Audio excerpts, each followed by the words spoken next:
Fred MacMurray as Steve Douglas. At one time, your granddad was doing very well managing a movie theater. Yeah, in Plainview. That's right. And when your mother died, he gave up everything and came into our home and did his best to take his daughter's place. When recalling the golden age of American television in the 1960s, Fred MacMurray stands tall as an enduring monument through his iconic role as Steve Douglas in My Three Sons. With his ever-present pipe and gentle, compassionate gaze, he brought to life the image of a devoted, widowed father, steady, patient, and endlessly kind, serving as a safe harbor for his three sons amid life's uncertainties. Steve Douglas was more than a character.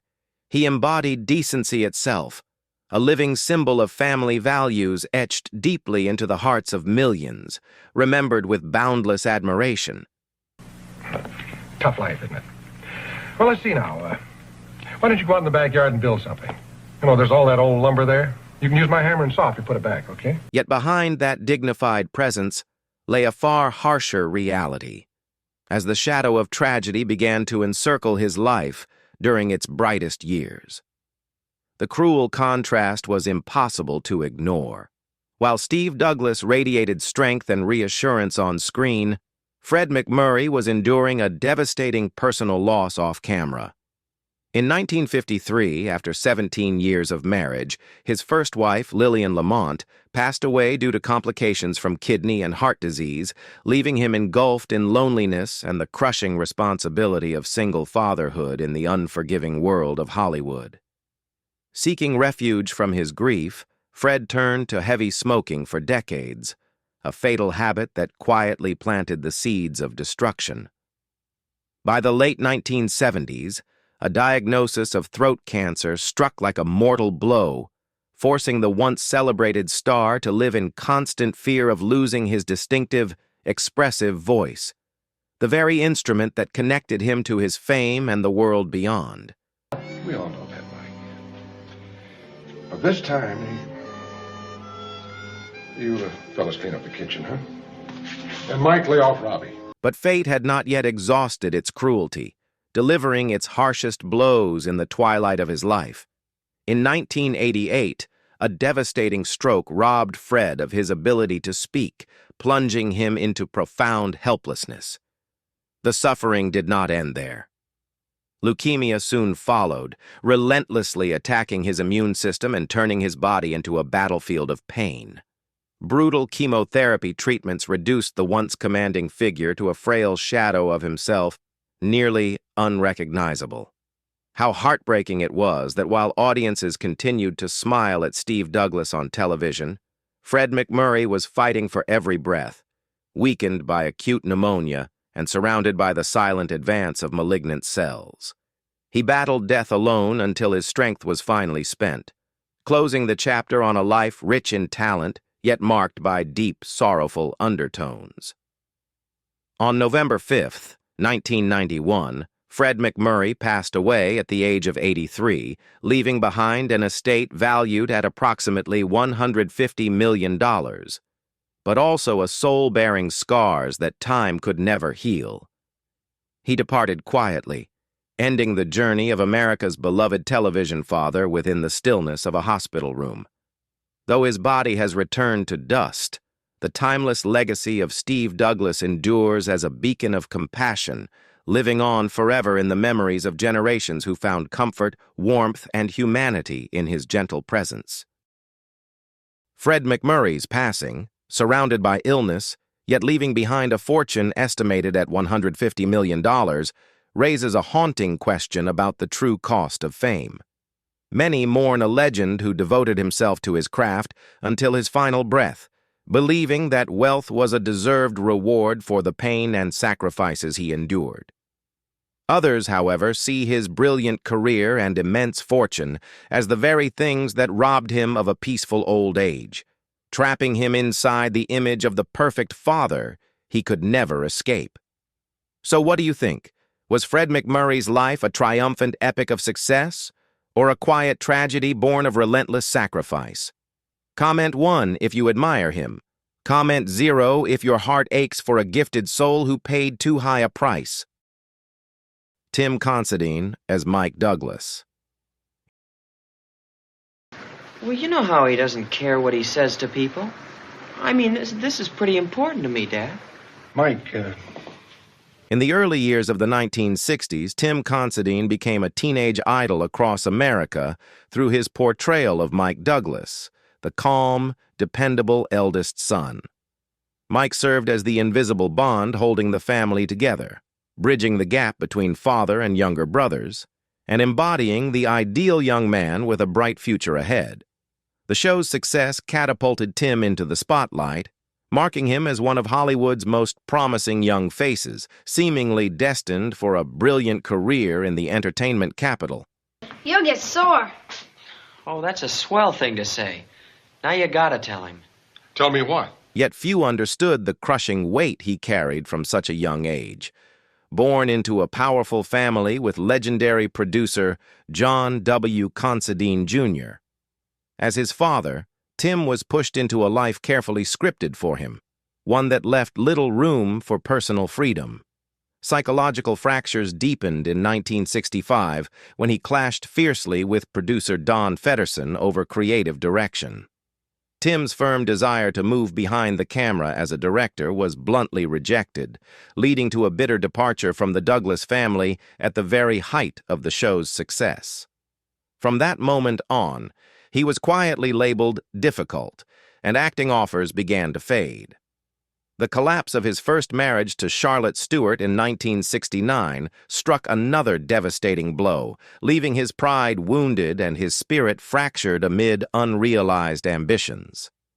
How come Mr. Finch, Mr. Theodore, and Mrs. Towler just all happened to call at the same time?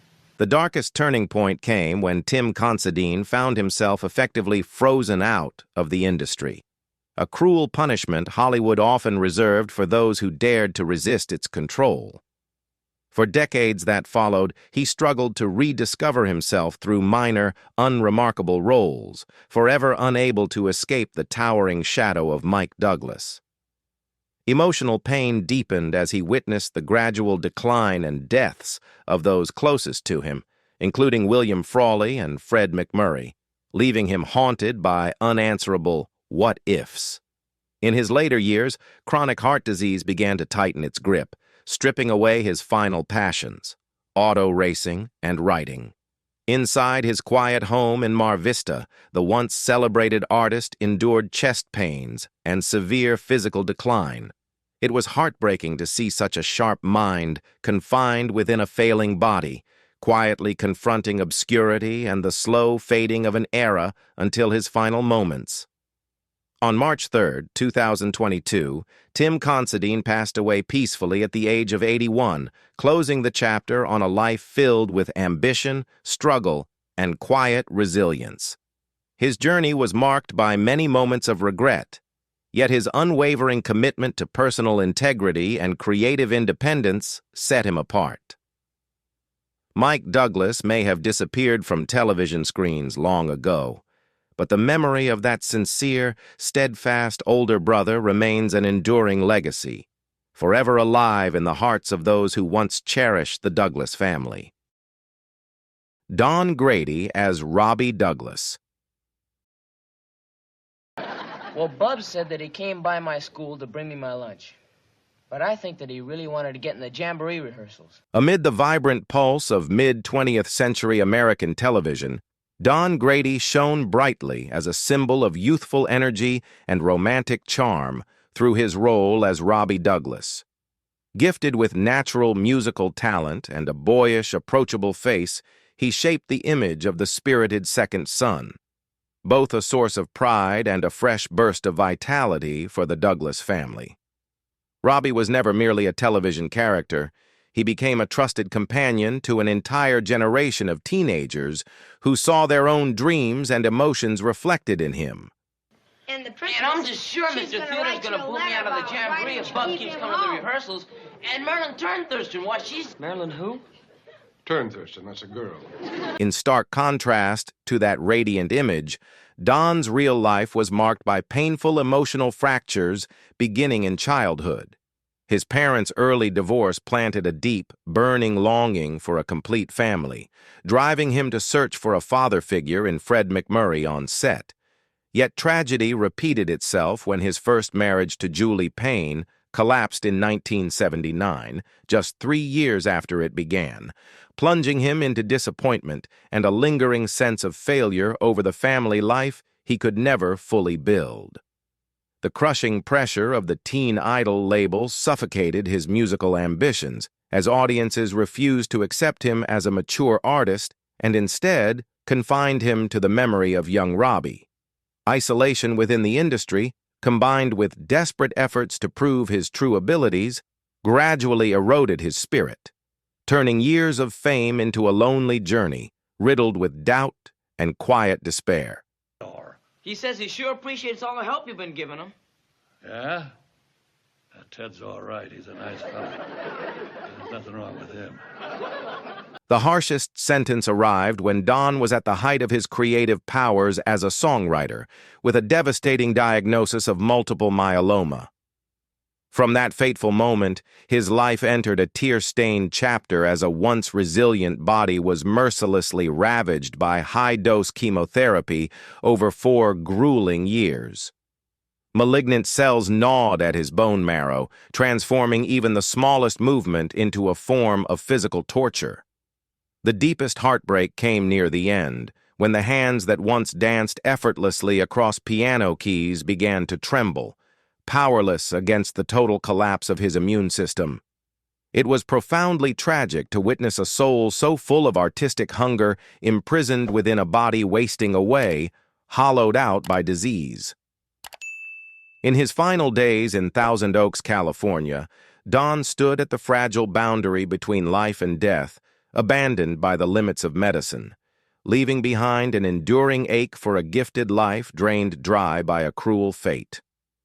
On June 27, 2012, Don Grady passed away at the age of 68, leaving unfinished musical projects and deep sorrow for his wife, Virginia Lucer, and their children.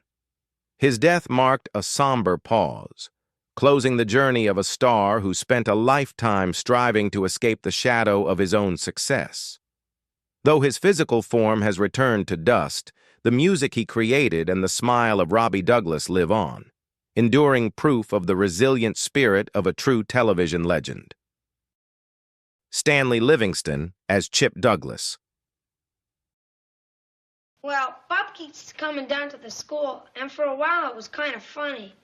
But now the kids say I got a goofy grandfather that makes ladies cry. In the golden memories of 1960s audiences, Stanley Livingston stands as an inseparable piece of the Douglas family through the mischievous charm of the youngest son, Chip. For 12 uninterrupted years, his innocent face and radiant smile warmed the hearts of millions of American households, turning Chip into a symbol of a gentle, happy childhood. Stanley did not merely act. He quite literally grew up before the eyes of the world, nurtured and protected by the affection of audiences everywhere. I'd like to do what Mike and Robbie are going to do. Camp out in the woods where there's wild animals and have adventures. Yet behind those magical frames lay a far lonelier reality, marked by deep and lasting psychological fractures. The tragedy began to take shape in 1972 when his television family dissolved, plunging the young man into a severe identity crisis as he suddenly lost daily contact with figures he considered family, including Fred MacMurray. That pain was compounded when his first marriage to Sandra Gimple collapsed in 1974 after only a few short years. At just 24 years old, Stanley found himself under the crushing weight of single fatherhood, raising his daughter Samantha alone while his career slipped rapidly out of reach. The late 1970s became a suffocating stretch of time as he descended into depression, turning to cigarettes as a means of escape. His body began to deteriorate under the combined toll of anxiety, isolation, and complete estrangement from the entertainment world. Me and Freddie Trotter have been watching through the window. Bud just stands there and smiles. They yell some more, and a couple of them start crying. Boy, it's neat. The true cruelty of fate emerged as time mercilessly stripped away the last illusions of past glory. Stanley spent much of his adult life fighting desperately against the label of child star, as Hollywood coldly dismissed his abilities simply because the image of the youngest son was too deeply etched into the public's memory.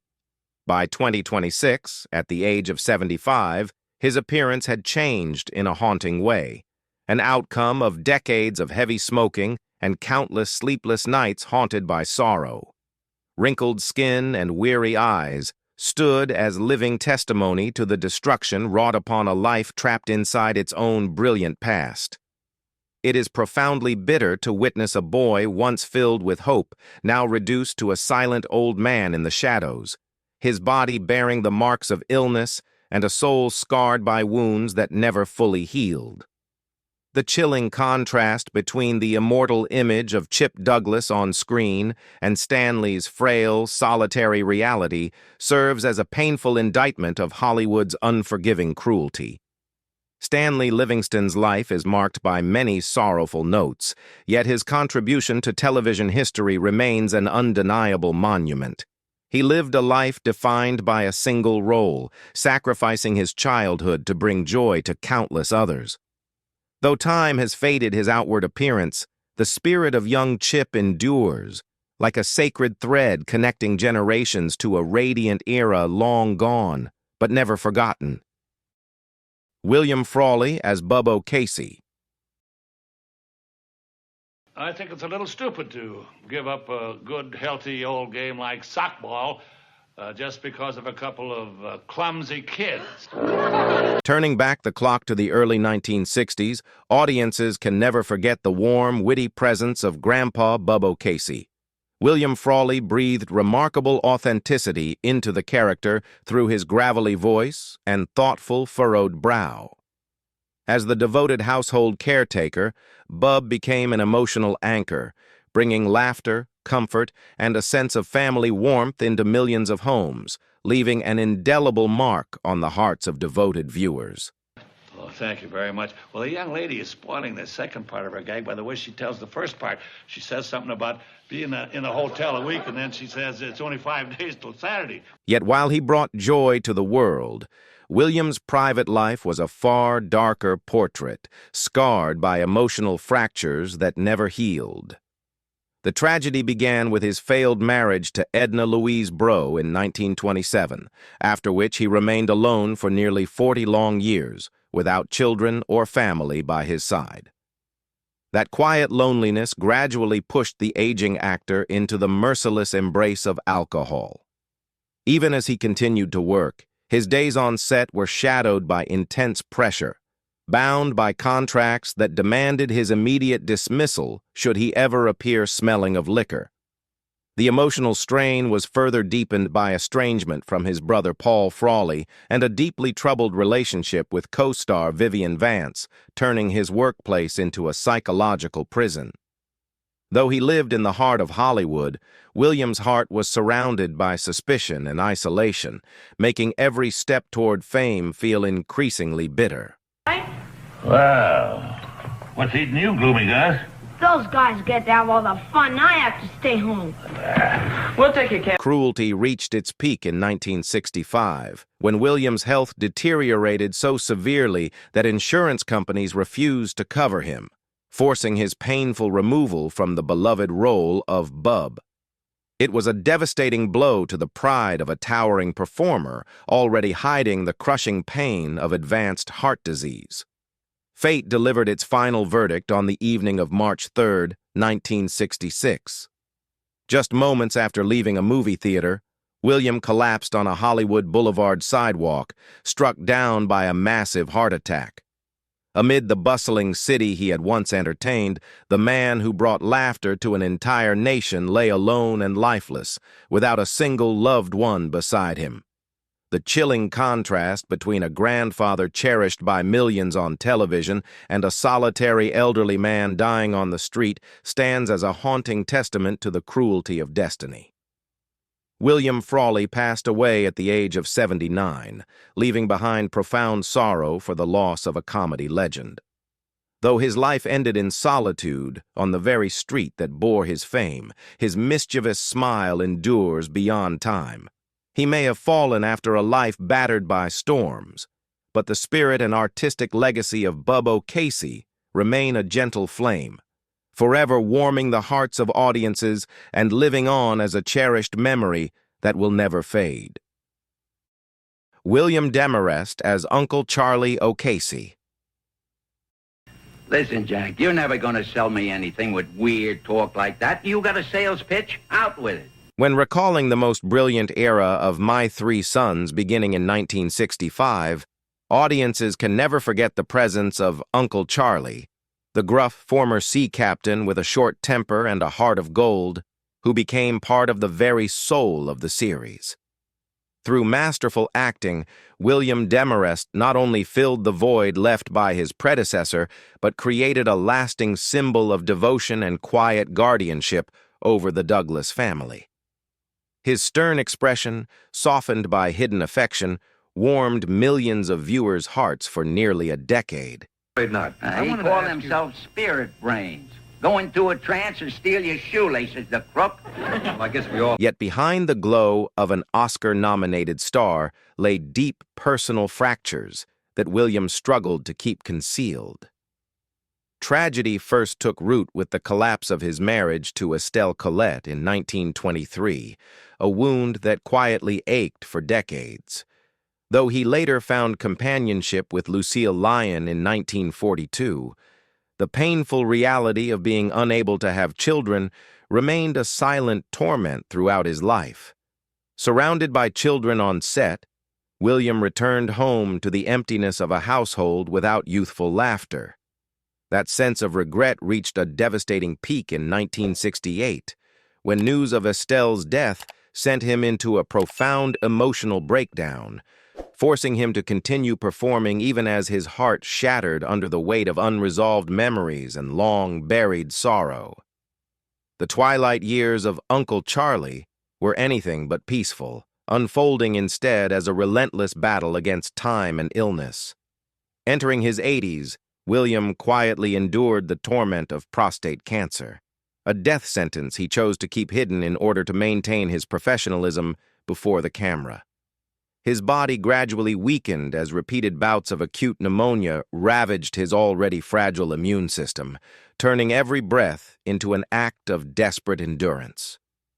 The tragedy reached its final crescendo in Palm Springs in 1983, when the once commanding performer who had conquered Broadway stages was reduced to a frail, powerless figure confined to a hospital bed.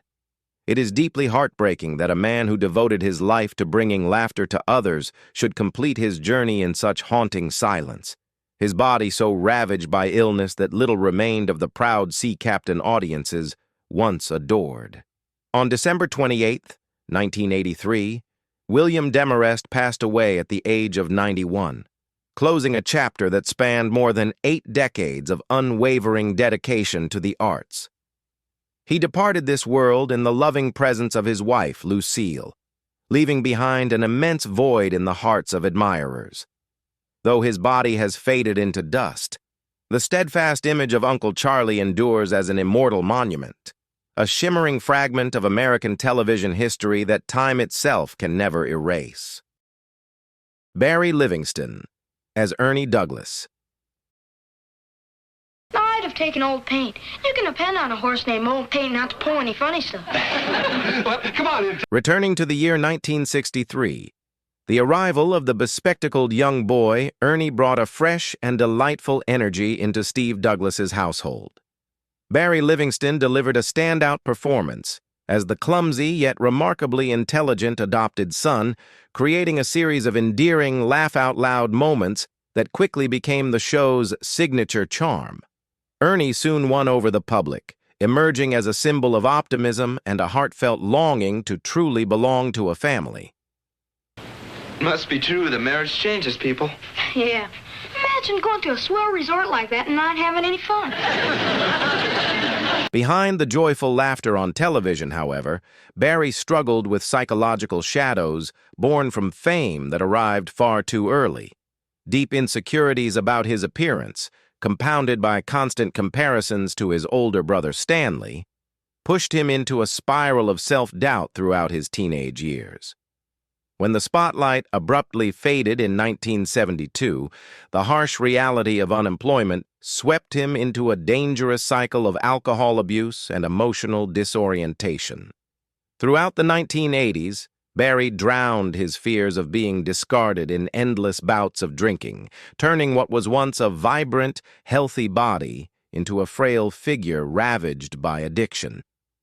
Isolation deepened as filmmakers repeatedly turned their backs on a grown-up Ernie, leaving him to endure industry rejection and long, sleepless nights battling severe clinical depression. The most painful turning point struck when Barry had already entered the later chapters of his life. In 2015, his 32-year marriage to Karen Huntsman unexpectedly collapsed, stripping away his last emotional anchor and leaving him alone as old age loomed ever closer. Legal disputes and family fractures drained the remaining strength of the aging artist. By the age of 72, his weathered appearance, etched with deep wrinkles, stood as living proof of the long-term damage caused by stress and the lingering effects of alcoholism. It is deeply heartbreaking to see the once innocent boy now reduced to a gaunt, solitary old man, quietly enduring illness and the pain of being forgotten.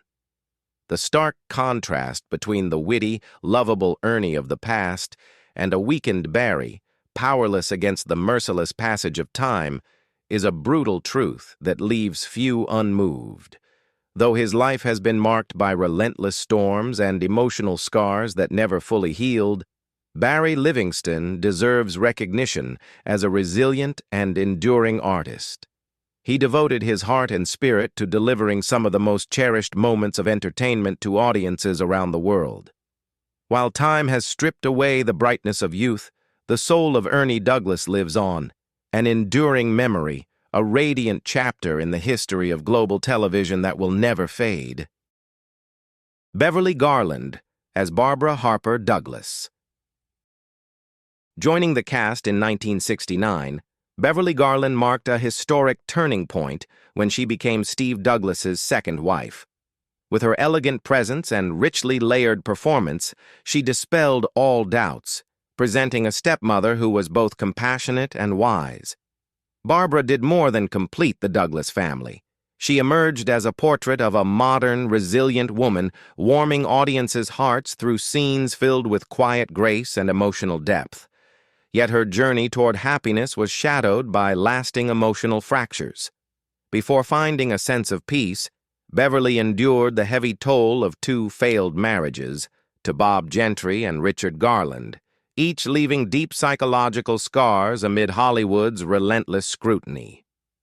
True tragedy struck in 1999 when a devastating car accident suddenly claimed the life of Fillmore Crank, the husband who had shared her life for 39 long years. The magnitude of this loss plunged Beverly into despair, transforming a woman once defined by strength into someone struggling against profound loneliness. She was forced to shoulder the responsibility of running the family hotel alone, living under suffocating financial pressure while carrying an unending ache for her late partner. Fate's harshest blow revealed itself as her body began to falter under the silent assault of illness. In her later years, Beverly faced chronic heart disease alone, every heartbeat becoming a constant source of anxiety. Tragically, even as she worked to maintain the image of a poised, gracious lady in public, she was privately battling another serious illness, never disclosed, enduring isolated treatments in hospital wards away from the world. The cruelty reached its peak in late 2008, when her strength was exhausted and her immune system collapsed, leaving her confined and powerless in bed. It is deeply heartbreaking to witness a woman once seen as a symbol of resilience end her journey frail and diminished, her breath slowly fading within the cold stillness of her Hollywood Hills home. The contrast between the vibrant Barbara on screen and Beverly's solitary struggle against death in the shadows is a brutal reality that brings tears to even the strongest hearts. On December 5, 2008, Beverly Garland passed away at the age of 82, closing a life chapter marked by dignity, pride, and profound sorrow. She departed quietly in the heart of Hollywood Hills, leaving behind a vast artistic legacy and enduring human values. Though her physical form has returned to dust, the spirit and character of Barbara Harper Douglas remain eternal, like a radiant flower that never fades in the memory of devoted admirers. Dawn Lynn as Dodie Harper Douglas. They're Weller. Really? Open up wide. Aren't they Weller? They're in perfect shape, dear. In the final years of my three sons, the arrival of little Dodie, with her wide, shining eyes and petite frame, brought a breath of sweetness and innocence into the Douglas household. Dawn Lynn, just 6 years old at the time, quickly became a focal point of affection thanks to her natural, doll-like charm and heartfelt performances. Dodie did more than fill the role of the youngest female member of the family. She came to symbolize a hopeful new beginning in the hearts of television viewers. I'll look after them. Thanks a lot, Uncle Charlie. Beneath the polished image of a child star, however, Dawn's real life unfolded as a painful struggle marked by insecurity and instability.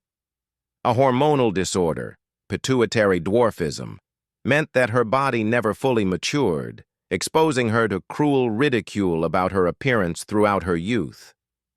That pain deepened as she watched her older brother, teen idol Leif Garrett, spiral into addiction and headline-making scandals, turning the family home into a place filled with anxiety and emotional turmoil. When the series ended in 1972, harsh reality set in as producers turned away, unable to cast her in adult roles because of her childlike appearance. Throughout the 1980s, Dawn fell into poverty, forced to take physically demanding jobs simply to survive, abandoned by the fading glow of her former fame.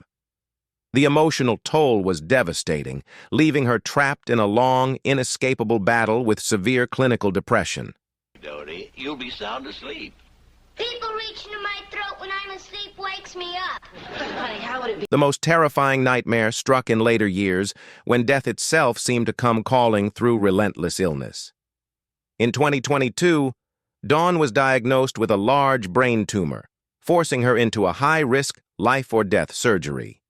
Tragedy compounded tragedy when post-operative bacterial meningitis overwhelmed her already fragile body.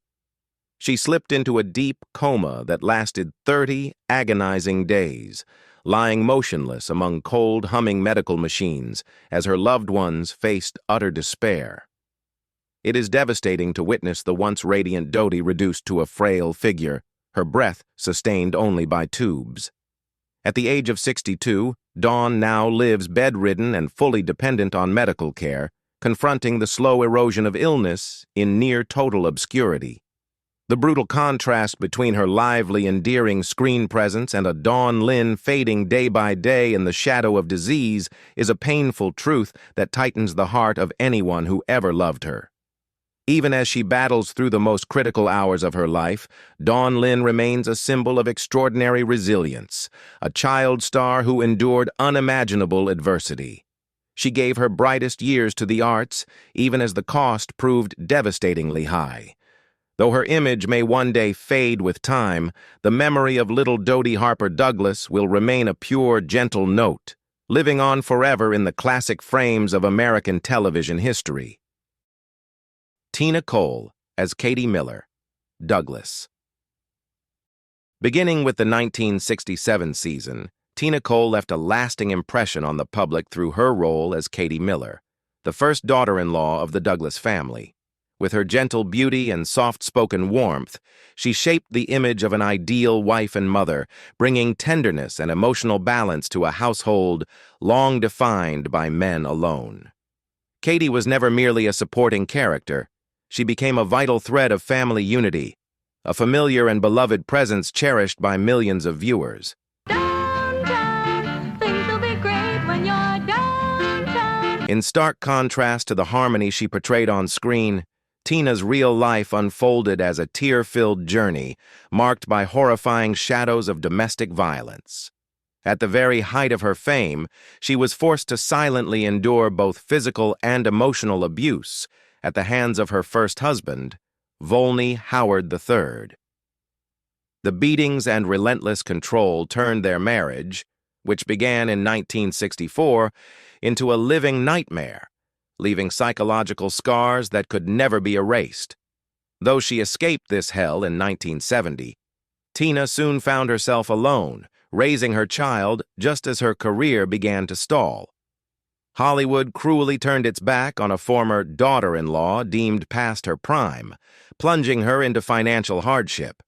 Maintaining a radiant smile in public while privately breaking under the weight of marital trauma and daily survival drained her strength to its limits. Fate delivered its cruelest blow when Tina sought happiness again in 1979 with Fillmore P.O. Crank Jr., only to face another bitter divorce 9 years later, this time while bearing the overwhelming responsibility of raising 4 young children.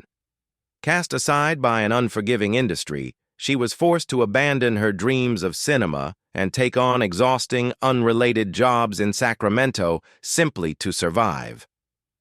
Now, at the age of 82, her body has withered under the burden of time and chronic joint pain that torments her night after night. It is deeply heartbreaking to see the once youthful, vibrant Katie reduced to a quiet, elderly woman, standing alone against the erasure of time. The chilling contrast between the warm, bustling Douglas family, preserved in memory, and Tina's present reality of illness and solitude cuts deeply into the hearts of those who once admired her. She now lives in a haunting stillness, where past glory survives only as faded fragments of distant remembrance. Despite a life shaped by relentless hardship and profound wounds, Tina Cole remains a living embodiment of patience and sacrifice. She gave her youth to creating warmth and comfort on screen, even as her own life absorbed the harshest shadows. Though her beauty has faded with time, the grace, dignity, and love she brought to the role of Katie Miller endure as an immortal legacy, forever etched in the hearts of generations of devoted viewers. Ronne Troup as Polly Williams Douglas. Appearing in the final phase of My Three Sons in 1970, Ronne Troup brought a fresh and captivating presence through her portrayal of Polly Williams, the young wife of Chip Douglas. With intelligent acting and a naturally graceful appearance, she shaped the image of a modern woman who knew how to balance personal independence with family tradition. Polly became the missing piece that completed the life of the Douglas family's youngest son, leaving behind a lasting impression of sincerity and deep emotional understanding. I said to ask for Peppy and he'd take care of everything. You like it? I love it. And I think you're right. Everything's going to be okay from now on. Despite being born into a celebrated artistic lineage as the daughter of legendary musician Bobby Troup, Ronne's real life unfolded like a sorrowful melody marked by painful notes of rejection. Her deepest wound took shape when she was abruptly stripped of what could have been her defining role on the Brady Bunch at the last moment, a blow that completely shattered the young actress's confidence. Her private life offered little refuge. A brief and troubled first marriage to James A. Campbell left emotional fractures that never fully healed. Entering her second marriage with James Coleman, Ronne believed she had finally found stability, only for severe financial conflicts and irreconcilable differences to lead to another devastating collapse in 1984. Forced into single motherhood, while raising 2 young children as her career declined, she was drained both physically and emotionally, turning what should have been her brightest years into a suffocating struggle marked by anxiety and scarcity. Chip. Yeah? Did it ever occur to you that maybe he was just plain wrong. Cruel fate revealed itself fully when Hollywood began its merciless purge of stars deemed past their prime. After the series ended, Ronne faded into complete obscurity, compelled to survive through minor, unrecognized jobs far removed from the spotlight. By 2026, she faces chronic illness and depression in solitude, burdened further by the loss of close colleagues who have passed away one by one. It is deeply bitter to see the once youthful Polly now reduced to a frail, aging woman, quietly retreating into the silence of her home. The stark contrast between the laughter-filled Douglas household preserved on screen and Ronne's present reality of illness and isolation stands as a painful testament to time's indifference. She lives as a witness to a vanished era, where radiant memories have turned to ash, leaving only loneliness to gnaw at her spirit night after night. Though Ronne Troup's journey is marked by profound loss and scars that never fully healed, her contribution to television history deserves lasting recognition. She poured her heart into bringing Polly Williams to life, a character defined by love, empathy, and connection. While time has worn away the outward glow of youth, her spirit and those fleeting moments of brilliance endure forever, like a soaring note in the timeless love song of the Douglas family. Cynthia Pepper as Jean Pearson. From the very first episodes in 1960, Cynthia Pepper planted a lingering sense of longing in the hearts of viewers through her portrayal of the beautiful neighbor, Jean Pearson. With her natural charm and expressive eyes, she became Mike Douglas's first on-screen love, shaping a youthful romance filled with innocence and dreams. Jean Pearson brought more than romance to the series. She embodied the radiant bloom of youth that defined the earliest, most hopeful years of the Douglas family. Yet Cynthia's artistic journey soon became a series of cruel fractures as the spotlight dimmed far too quickly. Tragedy began with the overwhelming expectations imposed by her famous father, Jack Pepper, making every step she took feel burdened by the demand to become a legend herself. In 1961, her first devastating blow arrived when she was abruptly removed from My Three Sons without any clear explanation, leaving her shaken by deep uncertainty about her own worth. Her career spiraled further when her solo series Margie was canceled after just one season due to low ratings. More painfully still, her first marriage to Mervyn Edwards collapsed in 1960, plunging the young woman into doubt and depression. Being labeled a has-been by Hollywood, just as she had barely touched success, drained her pride for decades to come. The pain deepened as Cynthia confronted the harsh realities of rejection and financial hardship throughout the 1970s and 1980s.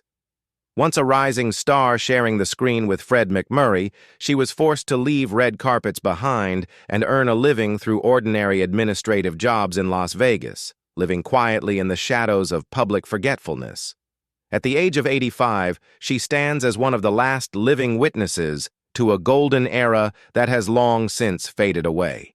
It is profoundly bitter to see the once radiant young woman now battling the slow decline of her body and the complications of old age alone in a silent home. The stark contrast between the vibrant Jean Pearson preserved in memory and an elderly woman stripped of both fame and health by time is a harsh truth that leaves few unmoved.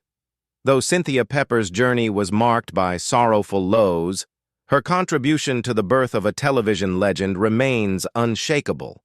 She gave her most beautiful years to creating the unforgettable image of Jean Pearson. While time has faded her outward appearance, her grace and luminous smile endure, standing as quiet proof that true elegance can rise above even the fiercest storms of life. Doris Singleton as Margaret Williams. Joining the cast in the 1970 season, Doris Singleton brought a new standard of elegance to My Three Sons through her role as Margaret Williams, the mother-in-law of the youngest son, Chip Douglas. With her refined poise and the precise, graceful delivery of a seasoned Broadway artist, she shaped the image of a compassionate mother, adding to the Douglas household a sense of tradition, discipline, and warm maternal devotion. Margaret was far more than a supporting role. She embodied stability itself, completing the portrait of a multi-generational family cherished by devoted viewers. Behind that polished on-screen presence, however, Doris's real life was marked by unfinished dreams and a quiet fear of professional typecasting. Once a promising ballet dancer, she was forced to abandon her dream of physical performance due to devastating injuries, an emotional wound that lingered throughout her youth. Despite her versatility, Doris remained trapped in the long shadow of earlier roles, fighting tirelessly to assert a renewed identity in a Hollywood riddled with prejudice. Most poignantly, during her 61-year marriage to director Charles Isaacs, her deepest private sorrow was the absence of children. While performing in stories that celebrated family values, Doris quietly faced the emptiness of a home without heirs, a silent ache she masked behind a professional smile before the camera. Fate's cruelty closed in as Doris entered the twilight of her life. In 2002, the death of her beloved husband, Charles Isaacs, stripped away her last emotional anchor, condemning her to more than a decade of profound solitude. In her 80s, she watched close friends pass away one by one, feeling like a survivor left behind among the ruins of Hollywood's golden age. The pain reached its final point on June 26, 2012, when Doris Singleton passed away in Los Angeles at the age of 92. It is deeply sorrowful that a star who once shone so brightly should complete her journey in loneliness, far removed from media attention. The stark reality of an elderly woman without children, quietly leaving the world in the forgetfulness of a new generation, is a harsh truth. The gentle, nurturing image of Margaret Williams on screen stands in sharp contrast to Doris's solitary final years, perhaps the greatest tragedy of an actress who lived too long in an indifferent Hollywood. Doris Singleton's life may not have been as loudly celebrated as some of her contemporaries, but her steady, heartfelt contributions remain a chapter worthy of respect in the history of the arts. She devoted her life to delivering enduring emotional values to audiences. Though beauty and fame have faded under time's unforgiving rule, her gracious character endures, living on in the memories of those who loved the dignified warmth of the Douglas family. As we close these turbulent chapters of the My Three Sons cast, we are left shaken by the cruel exchange between glory and suffering. The radiant smiles on screen were often woven from tears and profound loneliness behind the scenes. In the end, can fame truly heal the scars left on the soul? Which story moved you the most? Share your thoughts in the comments and subscribe to help us keep the flame alive for these timeless legends.